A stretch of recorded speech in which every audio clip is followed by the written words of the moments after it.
All right, welcome into the C3 Pod. My name is Steve Johnston, the current toy expert and Mysteries Pawn Stars, owner of Pandemonium Cards and Comics in Henderson, Nevada, and coming soon, another location. And, of course, our panel of regulars, kind of. First, I'd like to welcome in at the top right, our friend of the program, Mr. Brett Lawson, Gameday Huddle. Brett joins us from Las Vegas, Nevada. How you doing, Brett? Be back with you guys. We're already off and rolling. This is already. The bottom right corner, you're going to find Bakersfield, California. ComicCon.com senior editor, Mr. Brendan Allen. Brendan, how's Bakersfield for you? Dude, so the weather is confused right now. It doesn't know whether it's cold or hot. So you put on a sweatshirt and then you be sweating balls 10 minutes later. The air is terrible, but at least I was up at 4 a.m. this morning. So next up is Mr. Paul Vato. Oh, wait, never mind. Paul, as usual, fashionably late, which is okay. But really what I'd love to do is introduce an incredible person, a great friend of the program. He's a Hollywood designer. Credits include the 89 Batman, Gone in 60 Seconds, Jurassic Park, G.I. Joe, Knight Rider, you name it, he hasn't done it. And, of course, is producing the upcoming film, Gimme My Money, which is coming up. And I'd like to welcome to the program Mr. Fireball Tim Lawrence. Thank you, guys. Thank you. How are you? Man, I didn't realize that you're not just a Hollywood designer, you're a Hollywood director. I didn't realize that was the official title and credits. Well, I've directed, yeah, for sure. For this new film, I'm actually executive producer. I'm not directing this one. Getting My Money is just, it just seems to be the mode of my life. So, I figured out why not make a movie about it, So, I think it's pretty fun. We have a good time, and we just relax myself so that I can do more. So, hey, Brendan, was your agent contacted for your involvement in Tim's? I did not get that call. I thought that was our handshake deal over lunch one day. Fireball said, "Hey, I would love to have you in my film as a speaking extra." And I said, "That's amazing. How much does that pay?" And he's like, "I forget what the minimum is." We're paid. It's the SAG minimum for speaking, and I never got the call back. Wait, that's the first time I'm hearing about that now. So, what I love right now is that Paul Vato shows up, and that's Brendan's favorite mode, which is muted. Guys, welcome Paul Vato to the program in Chicago, Illinois, hanging out. The comedian extraordinaire, pitchman. I mean, this guy, I'll tell you what, if he needs to pitch something, you have it. And Mr. Paul Vato joins us. Paul, do you have audio yet or what? I have audio. I was just I was so flabbergasted that people are getting paid, because normally I gotta come out of pocket if I'm gonna act. They always get me. They're like, "Hey, you want to be in this thing?" And you know what? I think I once lost the gig. I was supposed to do this with Playboy magazine, believe it or not, where it was a stretch on a chair, and I was supposed to use women as like an ottoman and have my feet like on their back. I didn't get the call on that. You would have been perfect for it. Yeah. And when they told me what it paid, I don't know, 10 grand or whatever it was, I looked at the casting director and I was like, "Ooh," I go, "I don't know if I'll be able to come up with the 10 grand to do this." And they're like, no, we're gonna pay you. And I was like, "Oh." Paul Vato would spend $10,000 to partake in, though. Well, the problem it is because when Paul shows up to the set, just so you know this, Fireball, real quick, when Paul shows up to the set, he's got a Parse rum hat on. He's got a Vato coin T-shirt, right?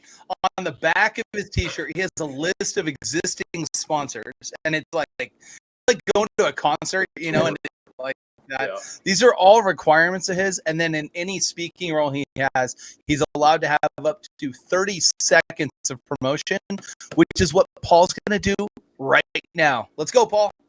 And I do it the same way. I look right down the barrel of the camera, and they're like, "Why are you breaking the fourth wall?" And I'm like, "Because people should know about Parse Rum, of course, parserum.com, P-A-R-C-E, which means friend in Colombian Spanish. But more importantly, I want everyone to join my school community, vatoslocos.uk. And you can just go there, sign up, and then you'll be with all the friends, followers, fans, and everything. Or you can just go to paulvato.com, and from there you can find everything you need to, including my Vato coin, vatocoin.com. I'm halfway there. I'm at 268 unique wallets. I need 500. But just buy $1. That's it. Buy $1 of Vato coin. And thank you for having me on the set of Spider-Man. Like, sir, we can't use any of that. I love that he just, randomly throws something in that he's promoting that he's not promoting. So, we have welcomed in Mr. Fireball Tim, and you're aware of who Fireball is. The greatest things that we know in the pop culture realm. I mean, let's be very, very fair here. That '89 Batmobile is one of the, if not most iconic vehicles of all time. I mean, the DeLorean, the A-Team van, Knight Rider, those cars, it lists up to there. When you've put something together that's like that, and the fact that it was one of the early, I believe it was on first car. Yeah, first car. Yeah. I did a bunch of stuff since 1981. So I've been off and on because my parents were producing TV shows and I was doing a lot of stuff, little props and everything back to the second version of the Twilight Zone series, a show called The Phoenix. They did tons and tons of shows through the 80s and 90s. So I did a variety of things, but the first car officially, which kind of blew my mind, was the '89 Bat. So that was pretty fun. Yeah, and it's iconic. It's amazing. The Cocoon. I mean, the Cocoon, I think, was like such a great addition to the character of that car, because that car is a character. It's not just a car.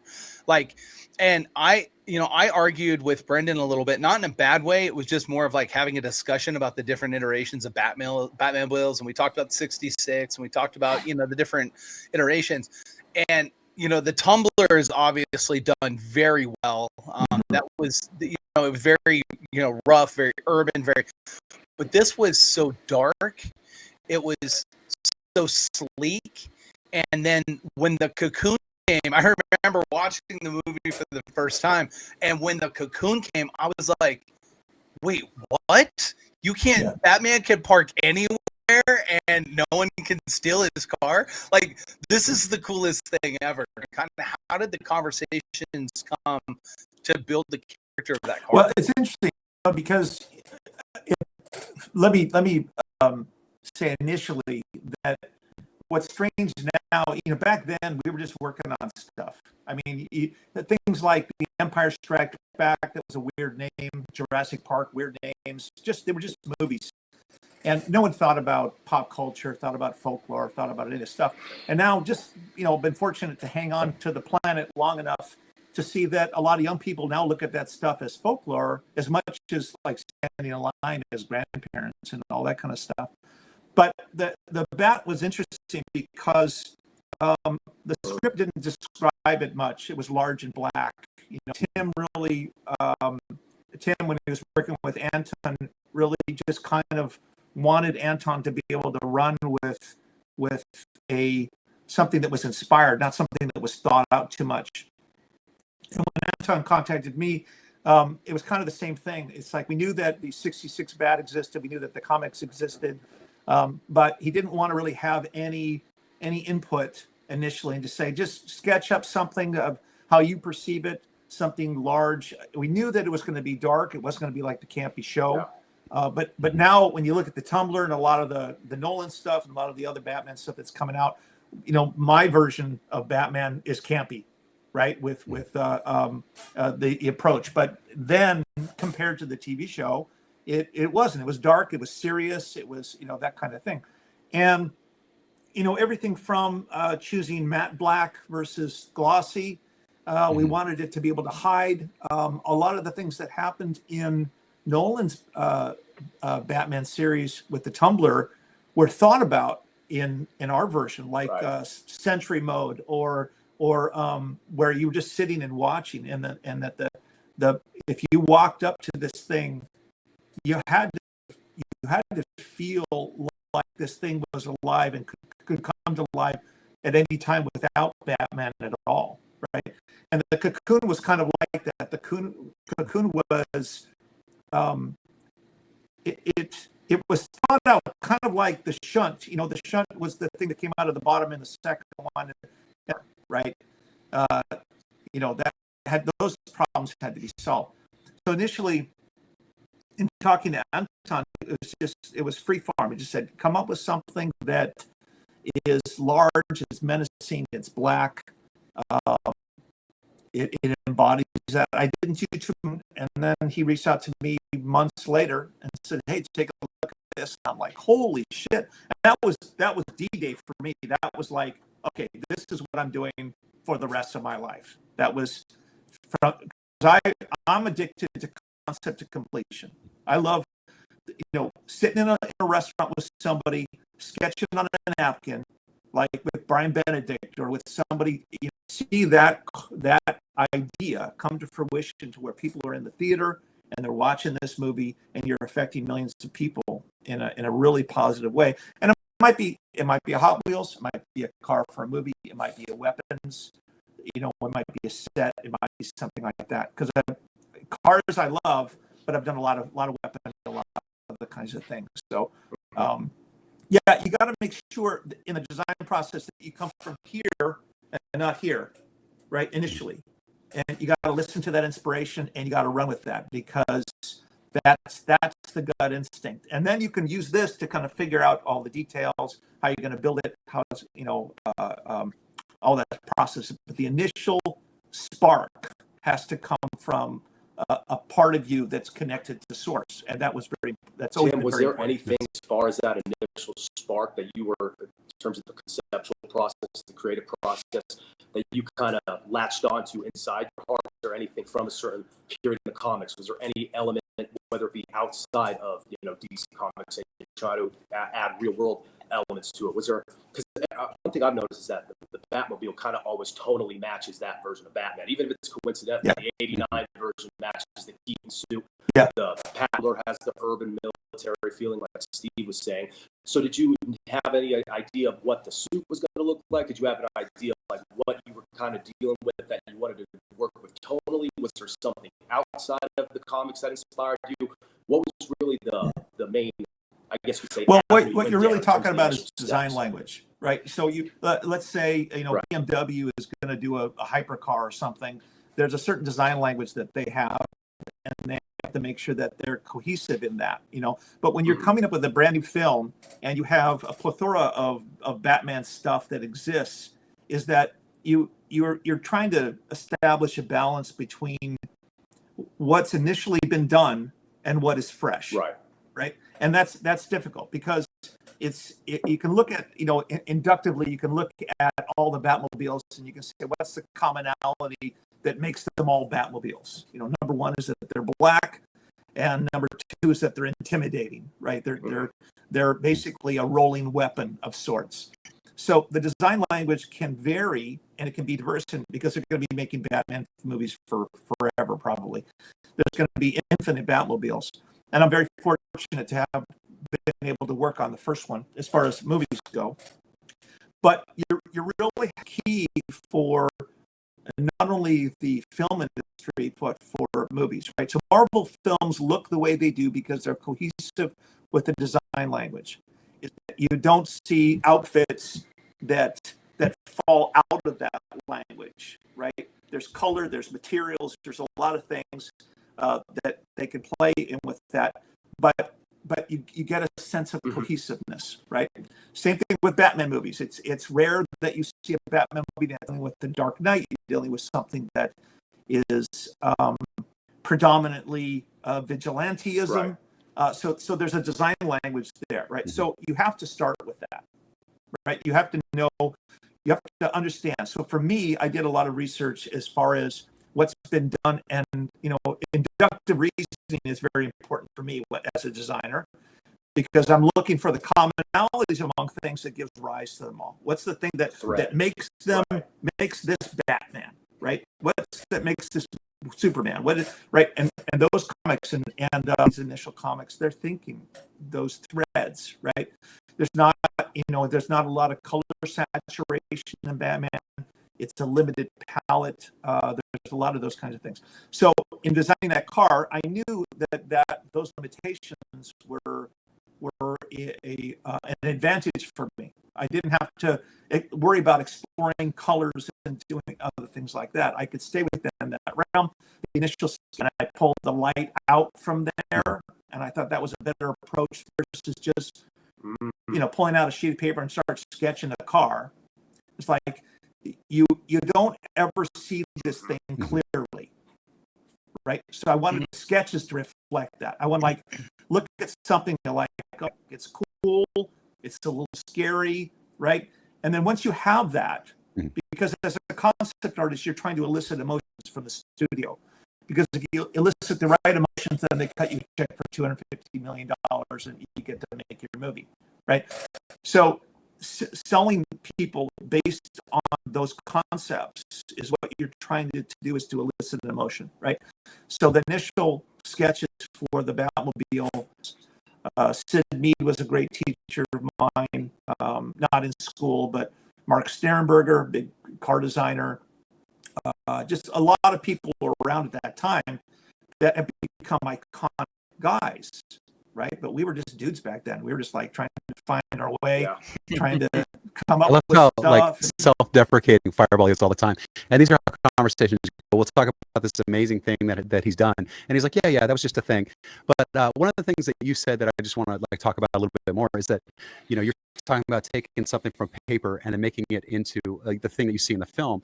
And it takes an eye to do that, to be able to take a two-dimensional drawing and convey to somebody what that needs to look like in 3D, and then to have a gift. And you have to be able to convey that through your drawings, but also through these meetings that you have where you're like, this is what I'm envisioning and things like that. And that's just a really cool thing that I don't think a lot of us can just go out and do.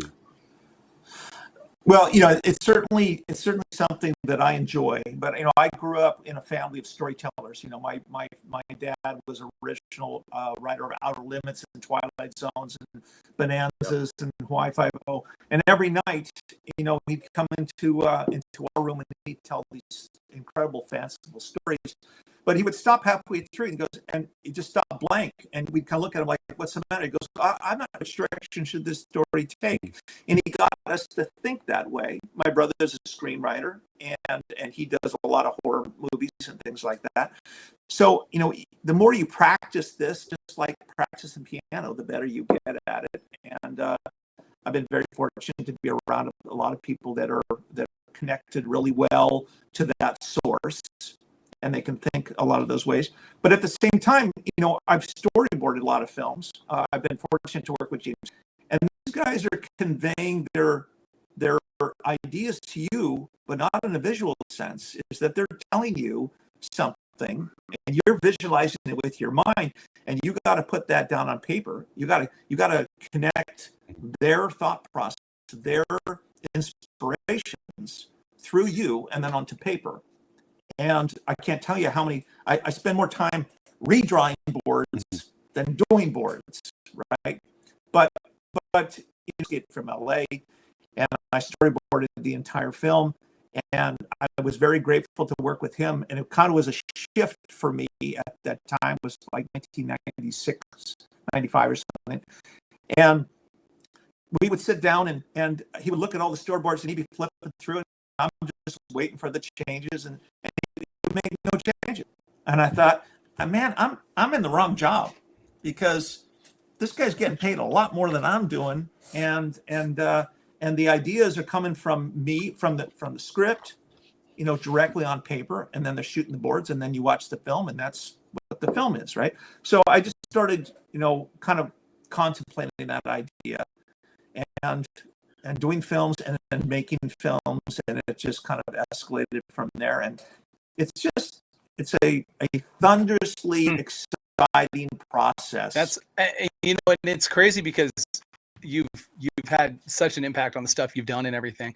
Now, Tim, we're going to run to a break. Fireball Tim, can you stay with us for the next segment? Can you stick around? We'd love to have you. Okay. When we come back from break, guys, we are going to be talking about some new Star Wars stuff. I'm sure Fireball will love it, and more with Fireball Tim Lawrence coming up next right here on the C3 Pod.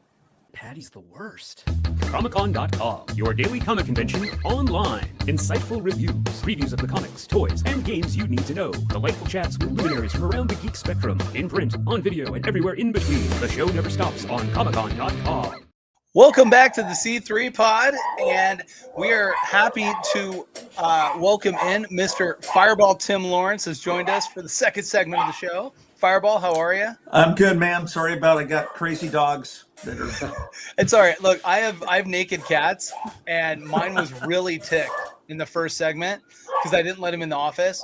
So you may hear him in the background. So all we're doing is just changing the vehicle, but the delivery is the same. Yeah, right. Same. A different animal, different panel. Or and the sirens are not Bakersfield. That's not coming from my end. So Brendan's got some nasty. The sirens are definitely in your background.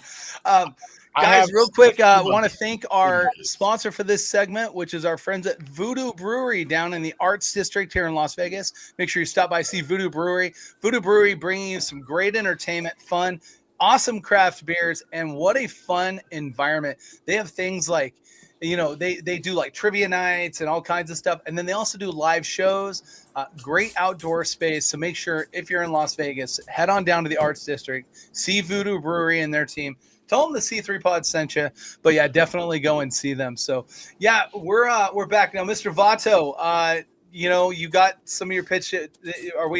Where are we at here, bud? You pitching something else or what?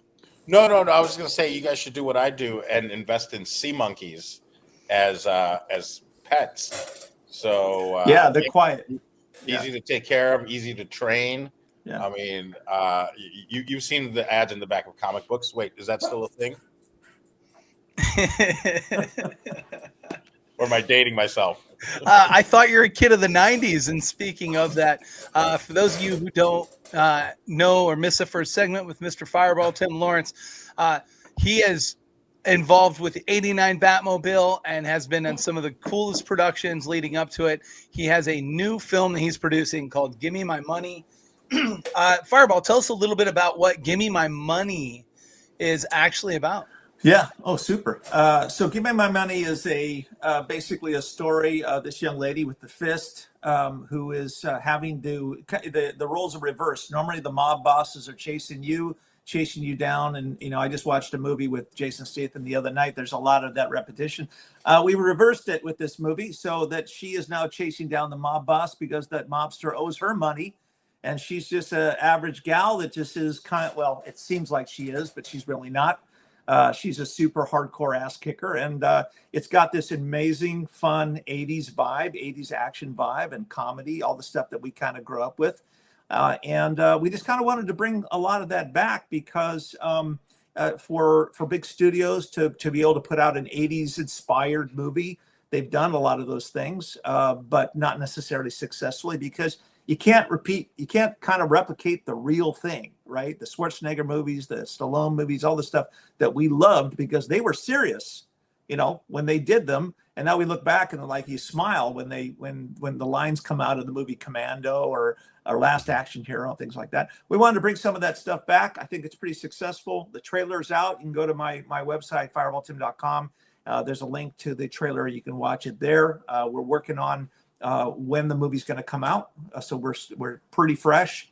But I'd love to have people let me know what they think about the trailer, and you can leave a comment and we kind of go from there. Well, and I will tell you this, the C3 Pod, we will host a viewing party for that release. So whether, wherever it ends up at, we will support that. We will put that together and do that. And maybe we can work it out and have you out at it with us, which would be incredible. Love to do it. Love to do it. Yeah. You know what I love about the poster? We talk about comic book covers all the time. So to be able to see the poster, I love the retro styling to that 70s, 80s nod, right? To the logo, because that really feels like it's right at that end of the 70s and comes into the 80s. And it's got that Boogie Nights-ish feel to the logo. Yeah. Yeah, and I love that. And when I speak of these type of imaging and everything, I can only think of what does Paul Vato think. I I love it. I love that poster and was it is it James? Is that his name? James Hong. I mean, just what iconic actors that you have there. How did you? Well, I mean that's what I think of it. But how did you get involved in this project? Are you a producer on it, or? Yeah. So the movie had a lot of problems initially. They shot a lot of stuff. The best thing about it is that they shot so much that we were able to piece it together in a cohesive way. Now, the problem I have, and I've done this many times with films, this isn't the first time I've produced a film, or by coming in later on and fixing things. And the reason that this needed that is that you have to think pragmatically in film. And a lot of times when you make a movie, you're vested because you spent a certain amount of money on James Hong. You want him to be in the film as much as possible.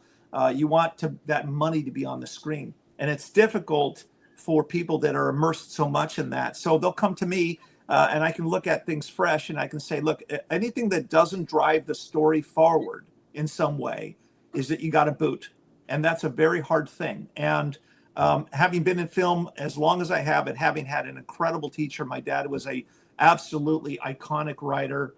He wrote original Outer Limits, and their special effects budget was a tin can and string, this kind of stuff. So the goal is to put as much up on the screen that drives the story forward, that there's nothing that happens in the movie that removes you out of the movie. And you guys know what I'm talking about. Yeah. Right. So someone says a bad line, so there's a jump cut, there is a bad actor, there's a lot of ways in which movies can be ruined. So my goal is that I come in and I look at these things fresh. I put it back together. I chop and chop and chop, get rid of the things that don't help drive it forward. And I think the end result is pretty good. I'm saying it humbly, of course. I'll let the audience decide for themselves. But the producers thought it was great, and we're excited about it. Yeah. Now, so are you willing to sacrifice, say, James Hong's screen time in order to move that story forward? Or, I mean, just out of curiosity, how do you balance that, or do you not balance it? You're like, no, the most important thing is moving the story forward, and if it sacrifices one of the leads, well, so be it. Or 100%. Story is king in Hollywood. Period. Story is king. Right. So you can have huge actors, and you got to be willing to boot them. I don't have any emotional ties to this stuff, even if I'm working on a film, even if I'm directing, is that, that story is always king, because the ultimate goal is for the audience to come in the theater and be removed out of reality for 2 hours and give them an exciting, fun journey. And if we do it right, they feel like they've been in there for 10 minutes in a 2.5-hour movie. Right. Well, that's the goal. And I've had conversations with James Cameron about this. I've had conversations with, like I said, Ridley Scott about these things. These guys, Denis, these guys are all master storytellers. And my dad, we used to we had a round table in our house, and we had 7 people in our family, and we would read Shakespeare. I just didn't want to play any of the girl parts. But it, that's the traditional way of doing it, though, is you got to put makeup on and get the dress on, because man up, it's Shakespeare. Yeah, you got to be good with that side. But I just been very blessed. I didn't know that that's what we were doing, but it wasn't uncommon for Leonard Nimoy to come to my house, for Harlan Ellison, incredible writer, for Richard Matheson, who wrote Somewhere in Time. These were our kind of guys. Rod Serling would come over to our house. So these were experiences. These were just guys that my dad was working with, and they'd come and they'd tell you stories. And when I do a lot of car shows and a lot of events, and you go there, and like you're sitting at Comic-Con and someone walks up, they're telling you their story of where they found the Batmobile, and everything is based on story, right? And if it's a good story, then you lose your sense of reality in this moment, and you're transported instantly to their experience, and you're visualizing what they're talking about. And this is our job, all of you guys, and myself included. It's our job to tell the stories of what we experienced. And I know we're going into some Star Wars stuff. I got some stories there. But, I consider being in the film industry, whether it's in front of the camera, behind the camera, or being a fan, which I'm a huge fan of a lot of this stuff, is that I couldn't imagine living or being in a better populated society. If we can get on Mars and make it a pop culture planet, I'm in. I love it. And, when you were talking about that, and Paul, that was a great question because it really spurred something with me. One of the most impactful cinematic things that I just recall was the handling of Sean Bean in the, as Ned Stark, right? When they killed him off. He was the most expensive actor on the show, and they killed him off early on. And it wasn't because they were cutting the dead weight. They were paying him no matter what because of all the references back and all of those things. But taking that chance of sacrificing their biggest actor for the story was a huge payout, right?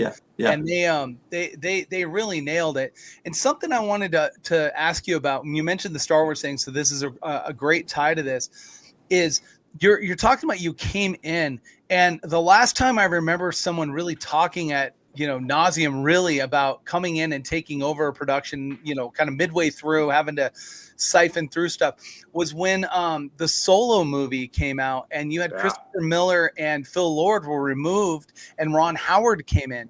And you can tell if you watch that movie. Look, we're in Hollywood. We're interested in the little intricacies of it, and you can actually watch that movie, and you can literally tell when Ron Howard came in, and they left. 100%. And to me, don't get me wrong, it was great. I liked the movie, but I don't feel like they did enough at the beginning of it to make that beginning Ron Howard's to really feel like it was. So for you to talk at the level that you did, about that and how important that was to you, and the fact you would sacrifice an actor and all of these things, I think that really is probably going to be a difference in how this production's flow will feel over, say, what we got on the screen in Solo. Because I felt like, look, we got a great Solo. There was a lot of great, pieces there and everything. So that brings me to, did Star Wars have the influence on you? I was a child. I remember, I have pictures from 1981, Christmas 81, where all the Empire Strikes Back toys are around the Christmas tree. The Slave One Boba Fett toy is sitting there. And I've got my, ironically, Star Trek shirt on. It's one of the greatest, photos ever. Did Star Wars have an impact on some of the productions and thoughts and ideas and concepts and things you came up with? Was it really influential? How did Star Wars reside to you as you got into your design career? Well, it was a huge inspiration, but I grew up in the age of classic sci-fi. Is that a lot of reading, everything from Twilight Zone and Outer Limits, and a lot of my stuff that my parents were doing. And my dad was a huge sci-fi fan. But it was like 2001 movies like that. It was Zardoz. It was what's the one where they're eating people? Soylent Green, right? Soylent Green. Logan's Run, 1973. So when Star Wars came out, I never saw it coming, but I did have a couple of experiences. One which I think was very impactful because I love behind the scenes. I love how things are done, how they're created. So I tended to look at Star Wars from a standpoint of how did they do that versus the journey into that world. And I wanted to be able to replicate that. So one initial thing that happened to me in, I think, about 76, is that my dad was working on a number of series at the time. And he said, we're going to hire this special effects firm to do some special effects for us. You want to come with me and we'll go check them out? They were in North Hollywood. And I'm like, yeah, sure. I'm like 10 years old or something. And my dad brought me to a lot of studios. And it was just something I grew up running around sound stages all the time. So we go out there and my brother and we walk around this corner, and there in front of us is this massive 30-foot long alligator, right? Just this massive alligator. And we're like, what is that? Right. And this big burly guy comes out with this big old beard, big hair, and meets my dad. And, they start talking, and he notices that we're into the alligator, and he lifts up the face. He goes, go ahead, crawl inside. And we're like, what? Okay. And we crawl inside this alligator. We go down this tunnel, and the whole back of the alligator opens up like a door. and we climb out. I mean, what kid isn't going to freak out from something like that and have it impactful, right? So then we walk into the sound stage, and I'm walking in, and we're walking through the stage to some back offices, and there are all these metal stalks set up, and these cameras that are on these big contraptions, and there's these spaceships that are on the ends of these stalks with these little shapes on them like this, and I'd never seen anything like that. There was a roundish spaceship that was about, that's hard to show how big it was, but they were good size. And I'm like, oh man, spaceships, those are cool. And I said to this guy, so what's this? He goes, oh, we're walking on a silly little movie called Star Wars.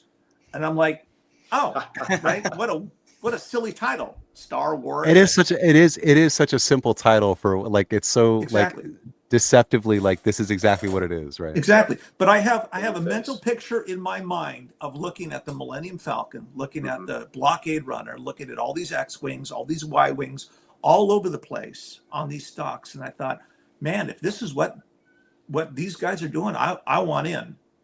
And the guy my dad was talking to was John Dykstra. This was Apogee at the time. This was the very early days before Star Wars was being made.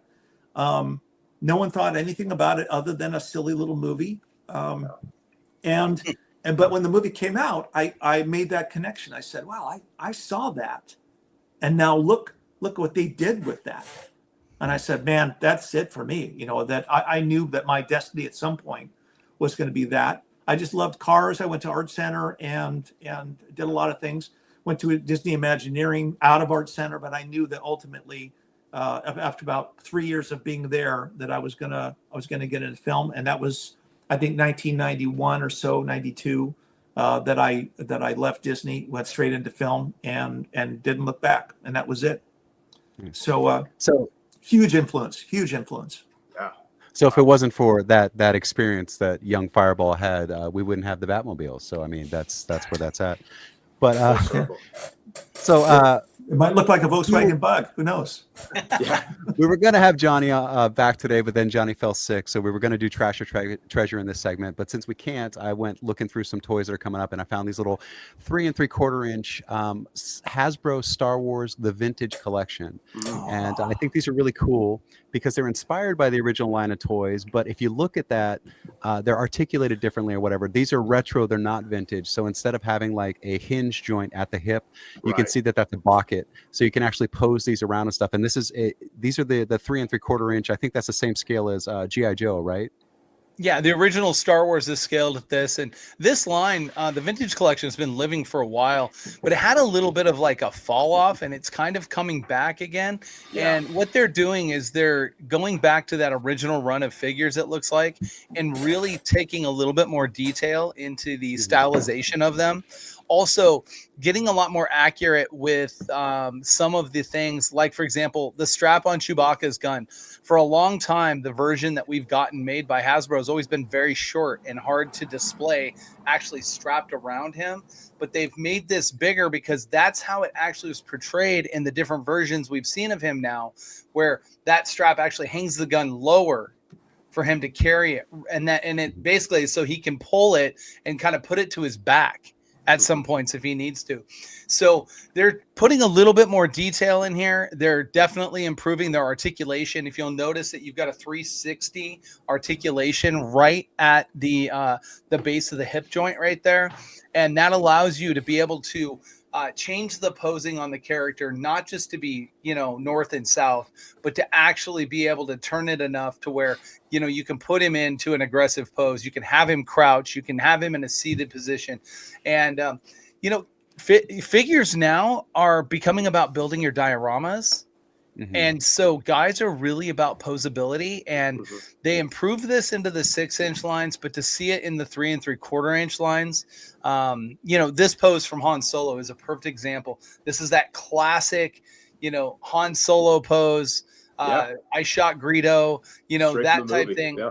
And here it is done well. And then the other little detail things that they're doing is they're putting a little bit more time into making, even if they're not removable. Like, I'm not sure if the vest is a removable there or not. But if they did make it removable, that's incredible. And the reason being is because then now you have the Han Solo that gets frozen in carbonite, which, by the way, is also Fireball Tim's ultimate goal in life. That's how he wants to go out. Oh yeah. So he wants to be hunted by a intergalactic bounty hunter bounty and then hunters. frozen for the rest of his life. Even if that doesn't come off, though, the fact that that's a separate piece gets you without the little paint line mistakes and things on there. It's cool that it's made, whether they assemble it and it stays on there forever or whether it's able to actually come off. The fact that it's a separate piece is a really, really nice touch. There's a texture element to it that makes it look really cool, without question. I think that's the biggest thing, is that it has that layering, and you don't normally get this in 3 3/4 inch figures, because look, that's generally the cheaper line, right? Now these are coming out, they're going to be $16 at retail. The 6-inch versions of these are pushing, you know, $27 to $29 now at retail. So the fact that the price point on these is more to the collector and a little less to the you know, kid consumer. And look, this is marketed to, you know, the age group of 35 plus right now. So I think it's done really well. You know, Paul, you look at this line is iconic to you. Does this bring you back to that time period of, you walked in, you know, Toys R Us? I remember walking Toys R Us. Toys R Us had an entire wall of nothing but, you know, Star Wars action figures. Does this transport you back? Oh, 100%. And then going through the whole rigmarole of trying to embarrass my mom into buying us stuff by saying stuff like, "You never buy us anything," you know, just so that we could actually get the toy, saying it loud enough so a few people could hear it. The great thing about my mother is she, you know, there's my brother and myself, and he's a year and a half younger than I. And whatever she bought for one, she'd buy for the other. And, you know, and she also instilled in us, you take care of your things, they're, you know, they're going to last, including cars and things like that. So thanks to my mom, you know, for doing that. But this totally brings me back. I mean, I remember having those action figures, not dolls, action figures, and doing what I guess what you're saying now, the diorama, the posing, the doing all that. I mean, it's, and having the whole collection, because, you know, you buy one, well, you also need the other one and the other one, and who knows what happened to all those figures. But I know that we had 2 of them. But we played with all of them. You know, this blows my mind listening to you guys, because, you know, originally in the first Star Wars, if you'd go to TG&Y, you had to search them down because there was only 12 figures, and they were hard to find. You know, there wasn't walls filled with them and stuff, you know. And they did that thing where they kind of took the gambling with the marketing before the movie even came out. They released the action figures, but they didn't actually have the action figures produced. So they basically gave you a certificate so you could then get them after the movie. It's one of the greatest marketing things of all time.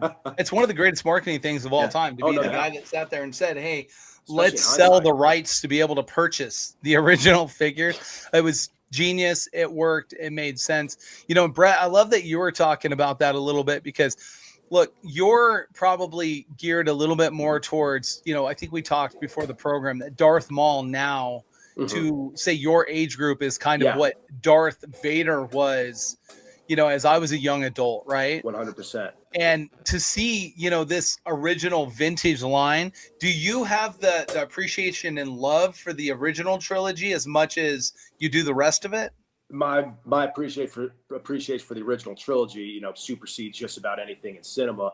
Essentially, I actually was lucky enough to start there. When the original trilogy was, the prequel trilogy was coming out, you know, 99, that's when I first started, maybe a little bit before that, but that's when I first started watching the original trilogy. So I lucked out having, you know, aunts and uncles that had not only the original trilogy. Because I was born in 1993. This is a little bit of a brag, I will say this. I am one of the very few people whose first experience with the original trilogy was the 1995 VHS box set. That was the last original version of the movie before every version out there became the special edition or the altered versions. Yeah. So I literally, my first version of the first ever Star Wars did not have a Jabba in it, right? It did not have the CGI animals in Mos Eisley. And let's be real, but the debate about the changes has kind of jumped the shark at this point. I think for the most part, a lot of them probably do a positive, at least for the continuity. The ones that are bad are really bad, I will say that. But I lucked out in getting to see the original cuts of the movie when they were released on that 95 box set VHS. That was my first time getting to view the movies, and I just replayed them nonstop in my old VHS. Then by the time Phantom Menace came out, I was ready to go to then kind of immerse myself in the prequel. So even though I'm of the generation of, you know, the prequel movies, I really started with the original trilogy. My love of Star Wars started there, and really my love of just like movie fandom started there, because maybe outside of like Raiders of the Lost Ark, you could really chalk up that original trilogy as my first quote unquote favorite live action type of movie, right? Everything before that was kind of more in the animation realm. So to answer your question, Steve, it all started with the original trilogy. I just lucked out by having relatives who were diehard fans of them, who gave me that copy, that last copy they had of that VHS box set. So I just really feel lucky. I kind of like just like two ships in a night, I was able to get the original versions of them before the special editions became kind of the mainstream version that even George Lucas himself, you know, classifies as canon. Well, and I love you mentioning that. And the reason I think that that's great to mention is because the rollout that they did in Fireball, I think this is a great way to kind of wrap things in this segment. But, you know, they rolled out that original trilogy back to the theaters before they did episode 3 or episode 4 or episode 1, or you know what I'm saying? The you know, the second trilogy. So they really did a good job of, you know, guys that, you know, look, I was in high school when they rolled it back out, right? So we went to all the theater showings, and I remember telling my friends, oh, I remember going and seeing Empire Strikes Back with my dad in the theater, right? And doing that. So when you see, you know, the foreshadowing on this of keeping a franchise alive like this, I guess this is a big thing. Look, we talked about Batman, we talked about Star Wars now, like keeping these franchises alive. Like what really is needed to keep things moving forward and keeping your brand elevated for as long as Star Wars and some of these other franchises have done? You know, it's interesting. The one thing that we did with Star Wars that we really, we did a few times, we did with the movie Aliens and a few others. But, you know, when I went and saw Star Wars, the first thing I did when I came out of the theater was obviously having a sense of utter shock. But we immediately got in line again to go see it again, right? So that summer through May, June, July, I probably went to the theater 9, 10, 12 times and saw that stuff, right? But the reason is that it was such a pure sense of the hero's journey, right? It was really the first movie that conveyed that in such a way that the initial character felt like us. It felt like the struggles, the difficulties, all the things that we go through here as humans on this planet. That this guy, he didn't want to have to. He just wanted to get busy, kind of do his own thing. He didn't want to be a hero. He didn't want to, you know, he liked the sense of adventure, but there was no way to do that. You know, once again, it comes back to story, and when you see something like that, and you experience it at the visceral sense that Star Wars was, that the first Star Wars was, and maybe for some people they saw Phantom Menace and experienced the same thing. I don't think so, but I think there's very few films that have ever conveyed that in a way that Star Wars did in a unique sense. Is that it's so immersive, right? Is that you go and you back and you see the movie again and again and again, but also it becomes your point of conversation across the board with everyone about anything. You go to school and it's like, oh, did you see that? You know, you start collecting stuff. I mean, the idea of collecting, the idea of pop culture, you know, it kind of existed before that, but it really didn't. It's that Star Wars really defined pop culture. Exactly, fandom. And then Fireball, I was just going to ask you regarding, you said you mentioned your love for sci-fi, or at least the familiarity you had with sci-fi before. But what stands out to that franchise to me so much is that, you know, it's almost a sci-fi for the sake of categorization. If you actually go to watch it, it's really more fantasy, mythology, almost this like kind of grand operatic fairy tale in space, which is why it's, you know, it stands out so much from other, you know, dystopian, post-apocalyptic, you know, nuclear world war type of sci-fi movies. Well, that were kind technically science fiction is really future Earth. That's what science fiction is, right? Science fantasy is Star Wars, right? There really wasn't much of a category. There was always fantasy, which I was never into Lord of the Rings and a lot of that stuff. I thought it was cool and interesting. And then there was hardcore sci-fi that was like 2001, or you know, stuff that was almost so cerebral that it was hard to get into it. You know, Johnny Mnemonic, all this super sci-fi kind of stuff. Kind of commentaries on society type of thing. But Star Wars was really science fiction fantasy, and it was the first of its kind. and everyone's been chasing it ever since. And I think the only movie that, in my estimation, that made as large of an impact, not in a positive way, in a negative way, that has been transposed over the years, was Blade Runner. Right. Because that Blade Runner was pure science fiction.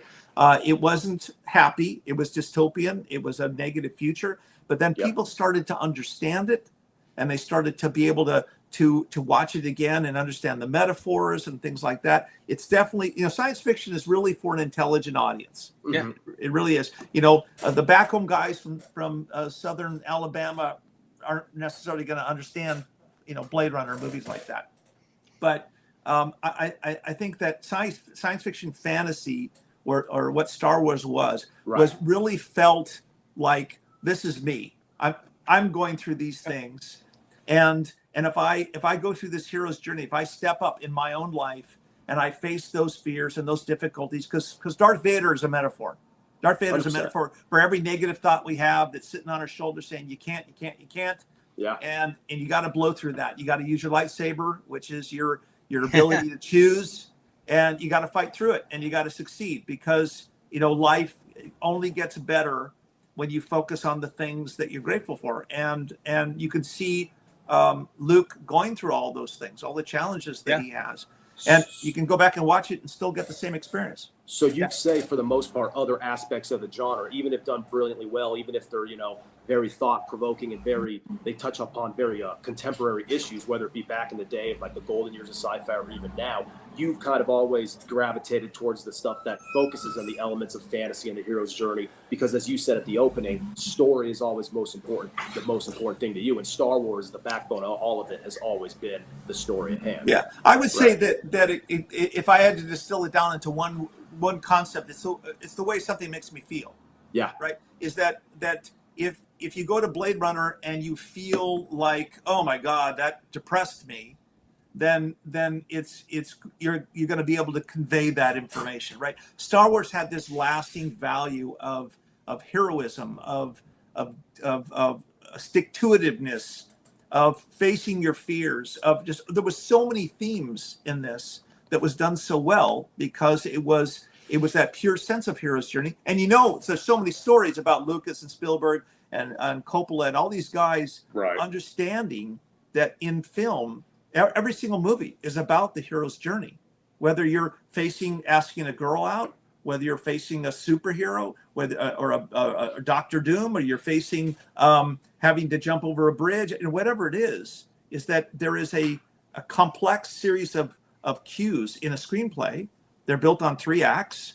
The first act ends in establishing all the characters. The second act is the body, and that ends in all is lost. And the third act is the resolve. So all of these scripts have to be done that way. But if they're not done precisely well, and you don't feel a sense that all really is lost, but it's all a dream, right? It's just all the corny ways that they do that. There's so many ways to screw up a screenplay.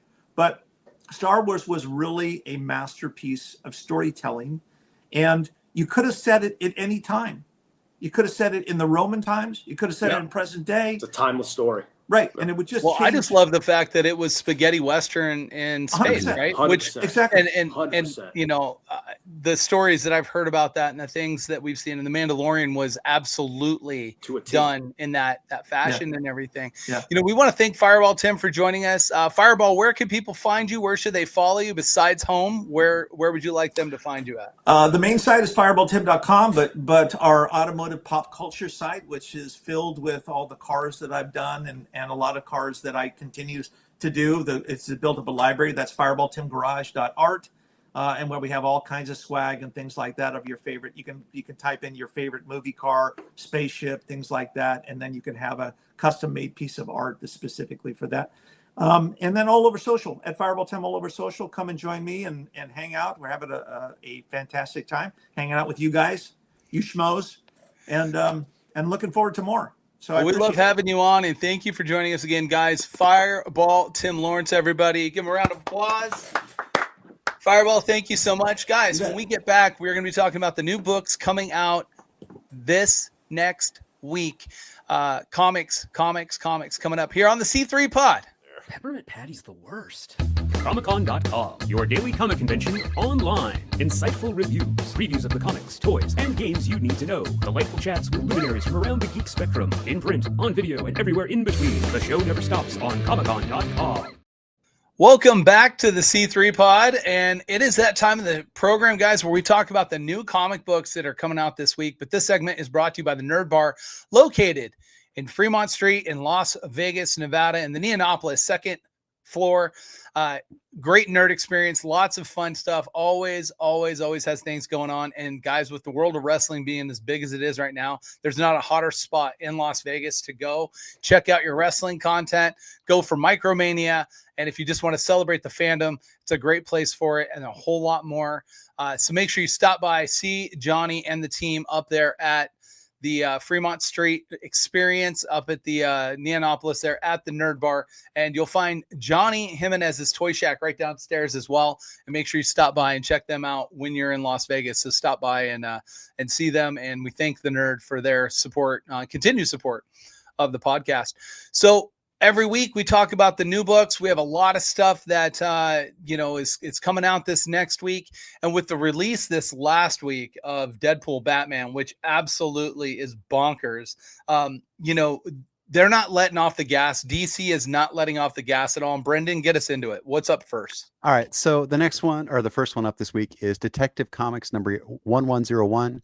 It's going to be the possible first cameo of the Lion. We say possible first cameo because it was solicited for, it's in the solicit for number 1103.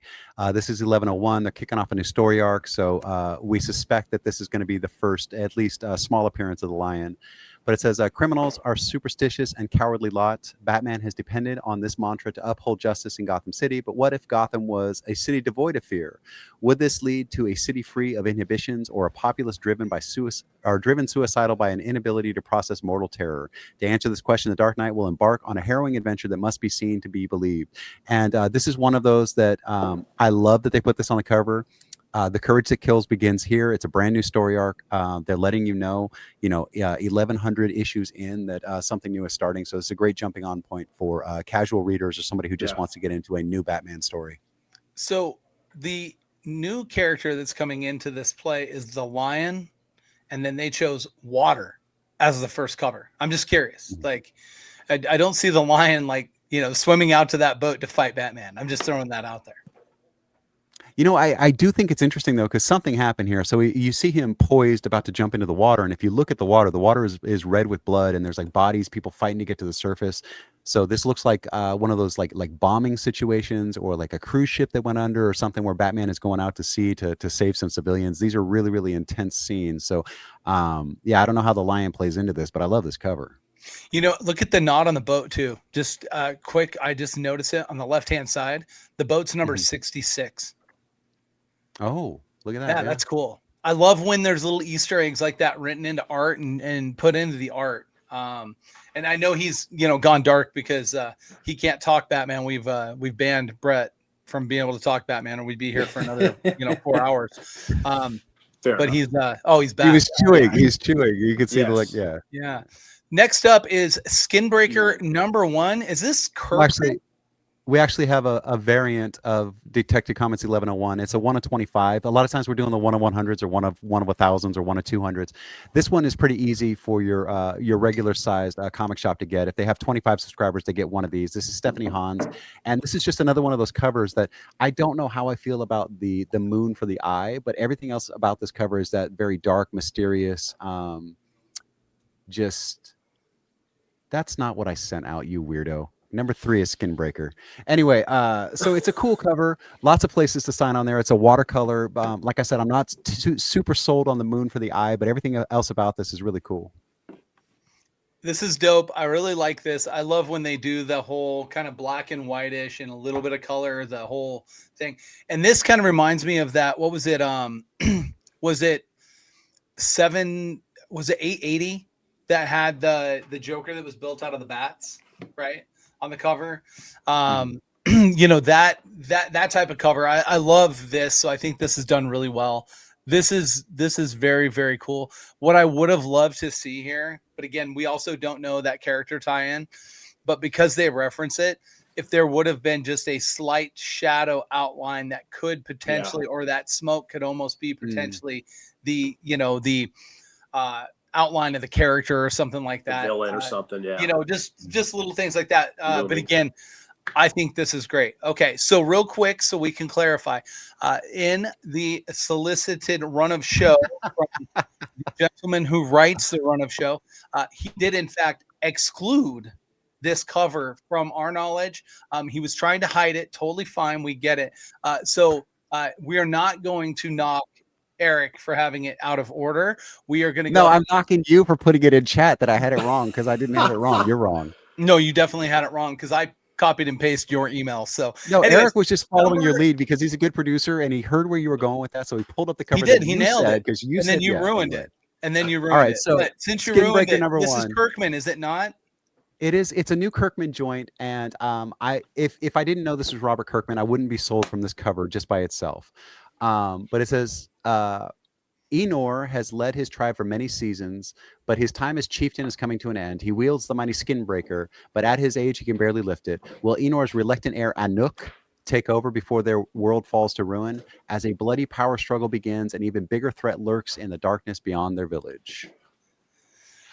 It's Kirkman. It's hard to say that this is not going to go well.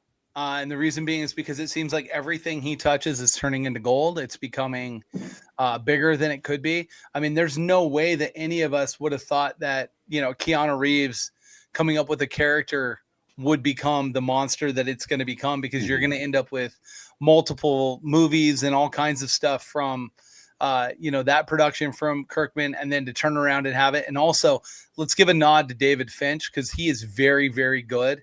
And the fact that he's as involved with this as Kirkman is, just obviously, I feel like this is probably going to be one of those ones that you don't get it now, and then 6 months, 8 months down the road, Invincible, a year and a half, 2 years later, they're going to turn around and say, hey, do you have this? Can I get this? This is one of those ones that when you miss it, you're going to be upset that you missed it, because you never know. I say invest in Kirkman, take the gamble. It's not going to cost you much now to ride it out long term. Yes, sure. I'll buy that. All right. Next is Ultimate Hawkeye number one. Anything about Kirkman, they're like, it's Kirkman. Well, no, I mean, I was gonna say, but I don't want to run too long because we've gone long on the first two segments. But I was gonna say it was kind of like that for me with The Walking Dead. Is I wasn't really reading The Walking Dead until the movie came out and the compendium showed up at Costco, and they had the big fat 67-page massive volumes or whatever. It happens that way sometimes. Like sometimes you can just tell something is just off the chain, and sometimes it takes a minute to cook. And like I said, I'm not sold on the cover, and the solicit reads a little bit like that white saviory stuff, where like, okay, so they made them ogres or they made them orcs or something, so they're not talking about Native Americans or Native peoples of any country or whatever, but they're very much Native themes that are coming up. And Kirkman's a white dude. He's a fat white dude with a beard like me. So I don't know necessarily how this is going to play out. It could be fantastic, but if I didn't know it was Robert Kirkman, I wouldn't even crack this cover. So this Ultimate Hawkeye 1, what's interesting is that this is a one shot, and in the Ultimate line, they've had such success with the different runs off of the individual characters. I guess, are they checking out on Hawkeye? What do you think they're doing here, guys? That's a 40-page one-shot, and this one's got Hawkeye. He's going to hunt the Maker. It says Ultimate Hawkeye targets the Maker. Spinning out of the Ultimates, breakout hit character Hawkeye gets a covert solo op that will have a massive impact on the future of the Ultimate Universe. I think they're really testing the water with this one. It's a one-shot. They're seeing if a 40-page book is going to sell in the Ultimate line, and if it does, they'll probably expand it out into some stuff. But this really just feels like they're testing the water with the single issue going out. They made it an oversized, so people will pick it up because it's an oversized, because it's a special.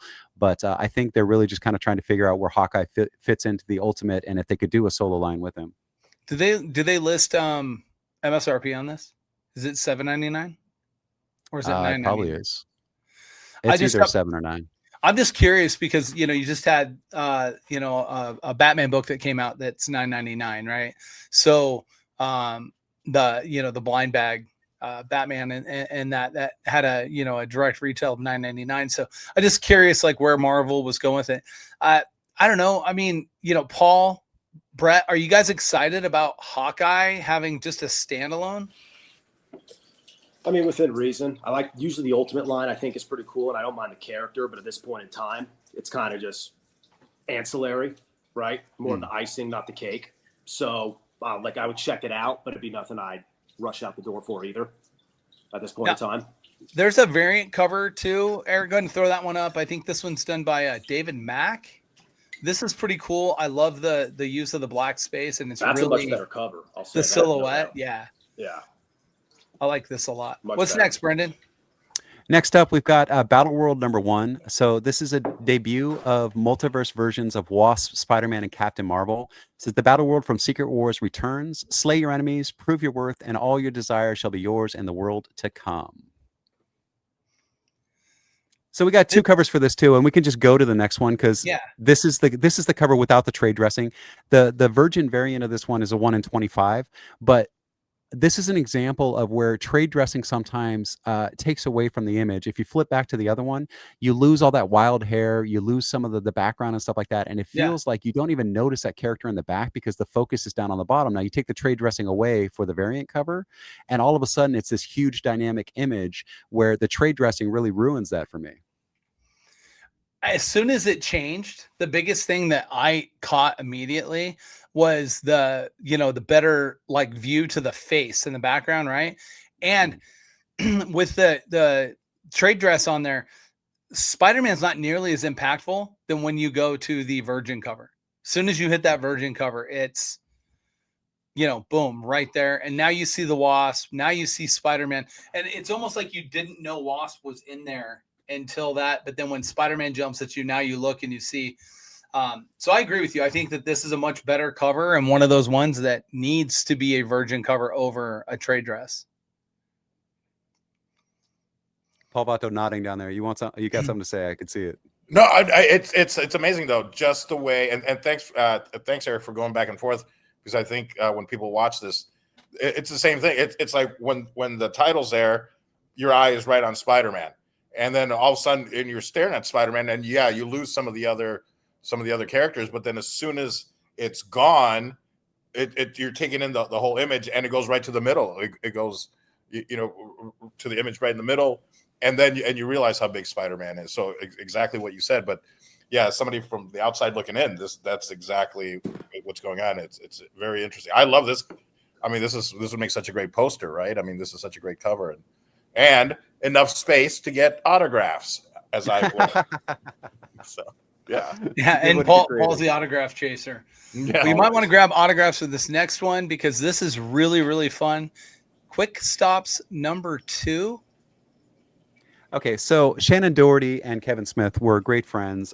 Shannon Doherty was on which movie was she in? She was in Mallrats, right? Mallrats. That is one of my favorite. In fact, real quick, my son was named Brody after Brody's character in Mallrats. Nice. So Shannon Doherty, as you may know, died in 2024 of breast cancer. So in this issue, Kevin Smith pens a touching tribute to his friend, collaborator, and early architect of the Askewniverse, which is what he calls his collected universe, and the real reason that Mallrats even exists, the incomparable Shannon Doherty. So join us as we honor our friend and co-star with two stories, one about Shannon's immaculate sense of humor. So there's a non-kayfabe story in here about Shannon Doherty, and then a second story about her character. It's got a requiem for her character in Mallrats, who was named Renee. So this one, it's a sentimental piece, but it gives you a little bit of behind the scenes of what was going on the set of Mallrats, and kind of the relationships were formed because Kevin Smith, interrupted his series here to do an entire Shannon Doherty issue, which I think it's a big deal. So what's interesting to me on this cover, just real quick to point it out, it says Quick Stops Volume 3. Then this is #2. Right, it's the third arc, and so each arc is a chapter or a volume. I forget how they branded it, but if it says volume there, I have my glasses on. I love how it's done. I mean, I think it's cool. Again, I love, one of my favorite things ever was that opening shot where they're showing all the names of the stores in the mall, and the proprietor of Fashionable Mail, obviously was a early, Ben Affleck, and really bringing in some of those people in Hollywood, some of these, big superstars. Jason Lee even has had one hell of a career off of what he put together with this. But the fact that this is homage to Shannon and what she meant to them and everything, I personally, I don't buy to collect a bunch of comic books. I have some stuff put away for the kids and everything. This will be a cover. I will get this book. I will find Kevin. I will have Kevin sign this book, and I will probably find Jason Lee and have Jason Lee sign it, and I will get it graded, and it will go away for Brody to have when he's an adult in his collection as, that nod to him. So to me, to be able to carry that on, I think is incredible. And Kevin Smith, look, he's a really thoughtful dude. The people that have supported him and built with him over the years, he has continued to incorporate them, bring them, lowest to lows, highest of highs, whatever it is, he's continued to keep those people involved. And so I love seeing this. This is a great cover, and the reason and purpose behind it. Well done in my opinion. All right, with nobody else, we'll go with the next one, and the last one for today is He-Man and the Masters of the Universe, The Short of Flaws #1. Short of Flaws. No, The Sword of Flaws. So this is Freddie Williams too, who did this sketch right here, who's on my wall. Freddie Williams, whenever they do the Masters of the Universe, when they do the crossovers with TMNT or Masters of the Universe and Thundercats and stuff like that, Freddie Williams is the artist on that, and he is phenomenal in the world of the Masters of the Universe. Like, I would buy this. I would almost buy any book that's got his name on the cover because he is that good. But this is a He-Man title. It says, when an ancient and evil artifact is unearthed from the depths, the Masters of the Universe will have to scour the land in search of this Preternian power or risk it falling into the hands of their greatest enemies. So what they have done with Masters of the Universe is they've gone into the backstories of the land, of the mythos. And so there's Eternia, which is present day, and then there's Preternia, which is the stuff that happened before. And basically there's this artifact from the before times that they found in the current times that could give Skeletor and his minions like this awful power in current day Eternia. So that's what they're fighting over. But like I said, the art on this one, if there were no words in this book whatsoever, if it was just Freddie Williams's art from cover to cover, I would buy this in a heartbeat. I mean, look at the the reptilian style face that Skeletor has. And we've come to find that Skeletor takes on form. He can also kind of shapeshift. So to see this, I think this is dope. I love when they come up with this. And the biggest knock that I've had for years, and like Mattel did a great job where they went back and they went into the comic book, kind of archives, and we're pulling in a lot of those old characters, right? The Keldors and, some of these other characters that really were kind of from the Preternia time, or even, a Hordak and, the homage back to him and stuff. They just never have really ran a storyline independently for it. And so this, I think, really gives that opportunity to do it. There are some incredible characters that come out of the, the Preternia time period. And so I love seeing this, and this cover, I mean, this is dynamic. Paul, Masters of the Universe, obviously you're a kid of the 80s. It was obviously before your time, but Masters of the Universe really kind of, when it came out during our childhoods, and and we had this as a toy line that they built the toy line set. They created the comic book line, like they had the characters built, and they're like, we need a story. We're gonna put a comic in it. It's actually a great story behind it. But when you see this stuff, Paul, like, does this kind of bring you excitement to get back to Masters of the Universe and kind of what it was to us as kids, right? Well, yeah, and and honestly, yeah, it was more for you guys because I was already a little bit older, so it didn't affect me as much. But it's great to see it still in the universe. I mean, it's still a contemporary project, and kids can still get into it. And I think I don't have any kids, probably, but I love the fact that if you do have kids, these are things, that you grew up with, especially like somebody like you, Stephen, where you grew up watching this, and then now you can get to share it with your son.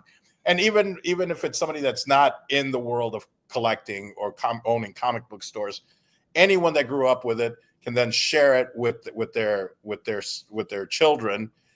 So I think it's great. I'd love to see the longevity of any project like that. And I hope if they make a movie that they they're looking for a hedgehog character. That's all. I mean, I wouldn't be upset if Paul Vato played Orko. I was going to say Beast. Is it Beast Man? Grizzlor. Beast Man, but I mean, for Paul, I would think he's probably going to fall in the Keldor range. I just think that's the character set. No, I just think it'd be funny. Who is it? Who's the hairy movie? one? It's Grizzlor, right? Grizzlor would work. So no, Grizzlor as a hedgehog with Paul Vato playing it. A 6 foot tall, 6'6" hedgehog, just hairy all over the place. That would be hilarious. It absolutely could be. And it's very possible. In fact, we may talk more about that on the Patreon. Guys, you can catch our Patreon. Make sure you go on. $5 tier gets special videos and weekly posts from the panel. So make sure you guys check that out. We have some special Fireball Tim footage that'll be on there as well. And I'm going to tell the story about how marketing at Mattel came up with the idea for comic books on the Patreon. But each and every week, guys, we are here to talk about the nerdiest stuff in the universe here on the C3 Pod. We thank you guys for joining us. And of course, all our friends and everything. We thank you guys. And unfortunately, we didn't have time today for Mr. Frank Powers. Maybe we can get him on the next show, but we didn't have time for him today, unfortunately, this week. But this has been the C3 Pod right here on the One of Us Comic Network. Wait, who's Frank Powers? I'm so confused. I thought that was a different show. Oh, shoot. Anyway, so don't forget to join my school community, which you can go to vatoslocos.uk. Hello? Are we still on? I thought. No. Vato.com. Vato.com. Anything? All right.